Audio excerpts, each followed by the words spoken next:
Ami Perez, nagulat sa sagot ni Josh Cullen sa kanyang tanong, pwede niyo nako bigyan ng mana. Kamakailan lang, isang nakakatuwang pangyayari ang ibinahagi ni Ami Perez sa kanyang post sa social media platform na nagpasaya sa kanyang mga followers. Sa kanyang post, tinanong ng aktres at TV host ang miyembro ng sikat na P-pop group na SB19, si Josh Cullen, tungkol sa kanilang pamilya. Habang nagpo-post si Amy ng larawan kasama ang kanyang mga kamag-anak, nagtanong siya kay Josh, "Look at Josh Cullen_S, yung lola mo pala pinsan ng mama ko so pamangkin kita. Tama ba?" Aniya. Mabilis na sumagot si Josh at nagbigay ng positibong sagot sa tanong ni Amy. "Tama po," tugon ni Josh sa post ni Ami. Ngunit ang sumunod na tanong ni Josh ay isang biro na tiyak ay ikinagulat ni Ami. "Ibig sabihin po ba nun pwede nyo nako bigyan ng mana?" Tanong ni Josh kay Ami nang may halong biro. Hindi nagpahuli si Ami at sumagot siya ng may kalokohan din,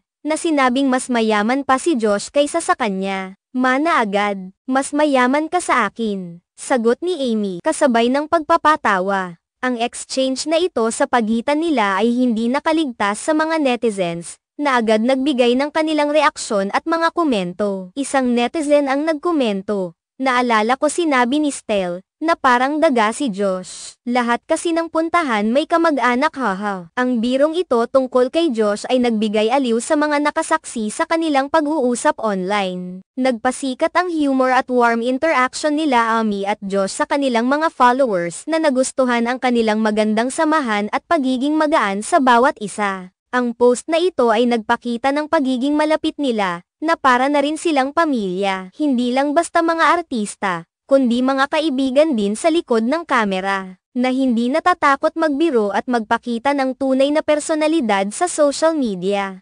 Ang simpleng pag-uusap na ito ay nagbigay saya hindi lamang kay Ami at Josh, kundi pati na rin sa kanilang mga fans, na laging nasa sabik makita ang mga nakakatuwang interactions ng mga sikat na personalidad sa social media. Ang mga ganitong pangyayari ay nagpapakita ng natural na koneksyon at pagkakaibigan, na kadalasang hindi nakikita sa mga public appearances o events. Kahit na isang simpleng tanong at biro lamang ang nangyari, ito ay nagpatunay ng halaga ng online engagement at ang kasiyahan na dulot ng mga positibong interaksyon sa social media. Sa mga ganitong moments, mas lalo pang napapalapit ang mga fans sa kanilang mga idolo, at nagiging dahilan ito ng pagbuo ng mas malalim na koneksyon sa pagitan ng mga kilalang personalidad at ng kanilang mga taga-suporta.